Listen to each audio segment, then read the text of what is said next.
Hi hello ఎలా ఉన్నారు అందరూ? తెలుగు గేట్ ఛానల్కి స్వాగతం. ఇక్కడ వచ్చేసి నేను మెంతుకూర చల్లాను. ఇది చల్లి 4 వారాలు అవుతుంది. 4 వారాలు అవుతుంటే ఇది అంత వెంటనే మొలవలేదు. ఎందుకంటే అప్పుడు వాతావరణం అంత సహకరించలేదు కాబట్టి గింజ వెంటనే మొలవలేదు. అందుకని పెంపు ఆగింది అది. ఇక్కడ వచ్చేసి నేను ఇది మళ్ళీ సెకండ్ టైం చల్లిన తర్వాత ఏంటంటే వెంటనే మొలిసింది. స్టార్టింగ్ లో చల్లింది వెంటనే మొలవలేదు, వాతావరణం బాగలేదు కాబట్టి. సెకండ్ టైం అయితే బాగా మొలిసింది. ఇదంతా కనిపించేదంతా కూడా సెకండ్ టైము.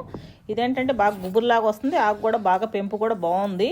మనం స్టార్టింగ్ గింజలు చల్లినప్పుడు మొలకలు రాలేదు. ఎందుకు రాలేదంటే అప్పుడు భూమి అంతా కూడా ఐసు గడ్డలాగా ఉంది. ఐసు గడ్డలాగా ఉన్నప్పుడు మనం గింజలు చల్లితే మొలకలు అయితే రావు. అందుకని చెప్పి కాకపోతే ఏంటంటే వస్తాయేమో, ఒక రోజు బాగుంటుంది, ఒక రోజు బాగోట్లేదు వాతావరణం, వస్తాయేమో అన్న ఉద్దేశంతో అయితే చల్లాను నేను. చల్లితే స్టార్టింగ్ అయితే పెరగట్లేదు. సెకండ్ టైం చల్లింది అయితే బాగా పెరుగుతుంది. వాతావరణం ఇంత ముందు కంటే ఇప్పుడు కొంచెం బెటర్గా ఉంది. ఇంకా బెటర్గా వస్తేనే గింజలు మొలవటానికి కానీ లేదంటే ఆకుకూరలు బాగా పెరగటానికి కానీ అవకాశం ఉంటుంది. ఇక్కడ చేసి కూడా థర్డ్ టైం చల్లని ఇవి కూడా మొలకలన్నీ కూడా బాగా మొలిసినాయి. మా వీడియో మీకు నచ్చితే like, share, subscribe Telugu gate channel. Thank you.